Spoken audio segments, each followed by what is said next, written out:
Hello and welcome to the DFS_PhD show for today, the 21st of May. Remember, you're good enough, you're strong enough, and gosh darn it, someone's got to win that money. And congratulations to myself. I'm going to go see the Queen. Got my first Queen of the Court ticket. Last year I only won one, and it was pretty late in the season, so I'm happy to win one early. Yeah, so it was a mega qualifier. I think that most people didn't notice it was there because there were two empty slots as well. I won a ticket earlier. It's not like I'm plunking down 164. They have a 5 to 164 satellite every night. So I'm playing that every night. I won it last week. This is me converting that ticket into $1,000. Well, of expected value. You know how it goes. So King of the Virtual Gridiron and then King of the Queen of the Court. Those are my current qualifiers. All right. As always, this video is sponsored by PredictionStrike. Use promo code PhD for the best deposit match deals.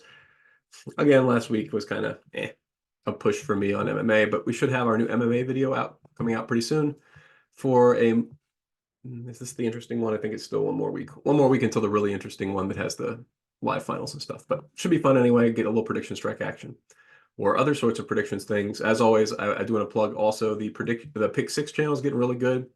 I really like Magic in that channel. Thanks, dude. He's keeping us posted on all the fill rates and stuff that I would like to do if I had time and I was in college. So I really, really do appreciate you letting us know when there's overlay because yeah, I'm there for overlay. That's my whole thing. You know, that's what this channel is about for DFS, and I love it that there's now a way to do that in Pick'em. Okay.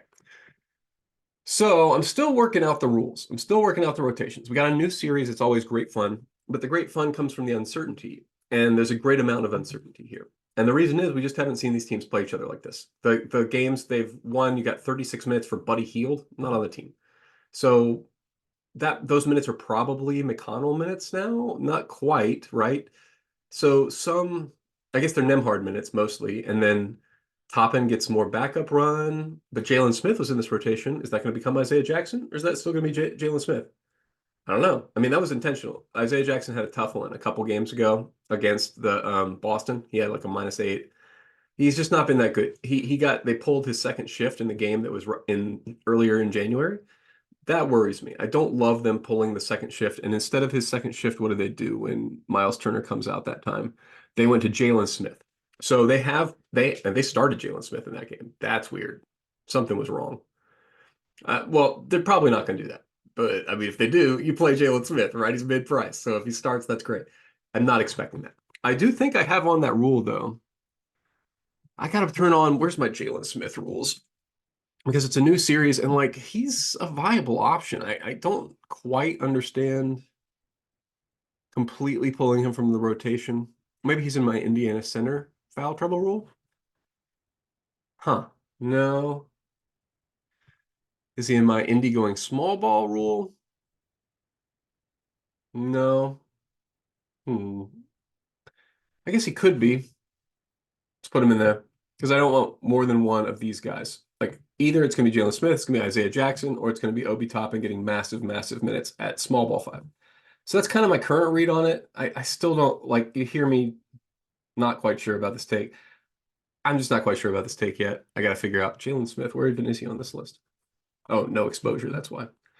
Yeah, you got to build up you got to put him in for a real shift, right? He has to actually go small ball, play 10 minutes, and he's at 10%. It's a little, I probably am still not getting there, but got to include him in the rule.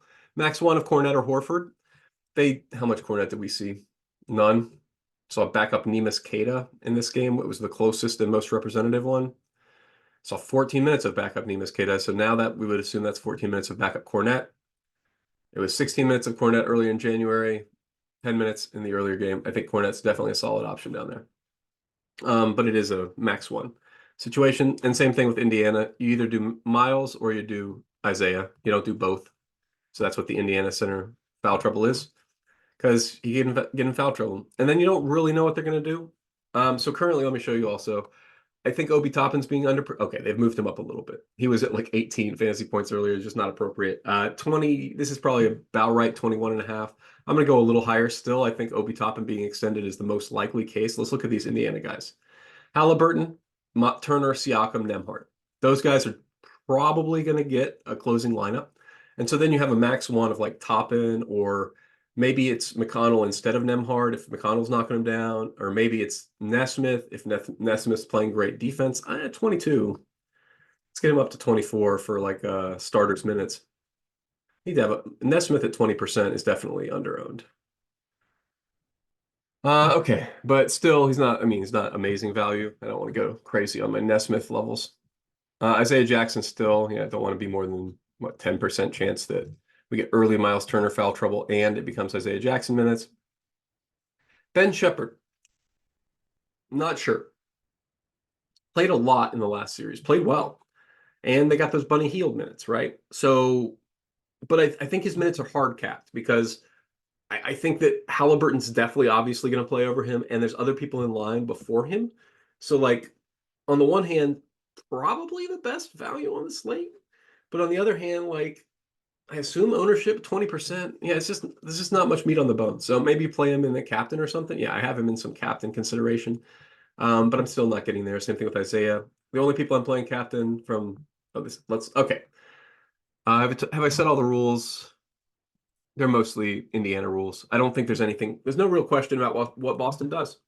Boston's going to play their regular guys. They've been, I think they've been kind of healthy for a while now, which is, I guess, the only real concern here. I think Peyton Pritchard not on my list for captain here. Let's see. So one, Tatum, Brown, and then either Horford or Kornet, White, and Holiday. That's 5 people. There's nobody else that's going to be in this rotation. Even Peyton Pritchard and Hauser have to really scrap for it. So that's why I'm definitely fine being minimal on my Peyton Pritchard. He got a lot of run last series, and he got it because it was a lot of blowouts, I think. I think they were trying to save guys. I don't think that's going to be a regular thing. I'm not sure you're going to see Xavier Tillman, but if he's 4%, take some shots. They could go Xavier Tillman instead of Kornet. I mean, you can build that rule in, but I don't think that'll be necessary. I think Tillman's going to be pretty negatively correlated with Kornet naturally. Let's look. Yeah, that's about as negatively correlated as they come. And the other people he negatively correlates with are the other people who would be getting backup run. So that's a good job for Saber Sim. I'm just going to leave that alone. I did show you the build settings for rules, but salary-wise, leave up to 2,500 and a minimum of 200. For dupe's sake, you can do Geomina own eventually. I probably will for the big dance.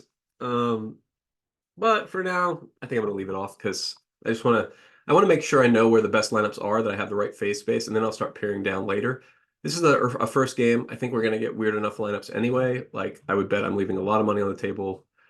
Oh, just $200. Okay, well, my optimals are leaving a little bit on the maybe I do want to mix in a little bit of Geomina ownership restriction then.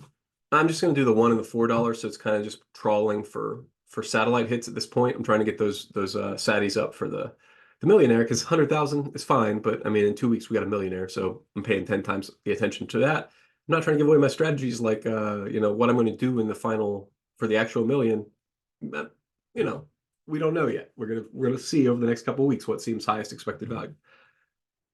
Okay, that's about it I got. So let's say overall, yeah, I like this ranking of value and stuff. You got this whole range of dudes. It's identical to me. Toppin, McConnell, Nesmith.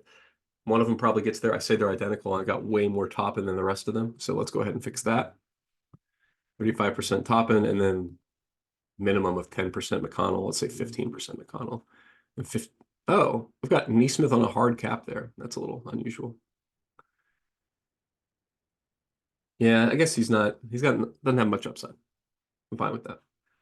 Okay, so as a result of all this, I'm getting to a lot of Haliburton captain. He's just like good captain. And plus, I think he's way under projected versus like Tatum and stuff. He's just as big of a player, and it's gonna try to go off in crunch time. So I think that's pretty much all I got. So let me just end by saying you're good enough, you're strong enough, and gosh darn it, someone's got to win that money. Might as well be us.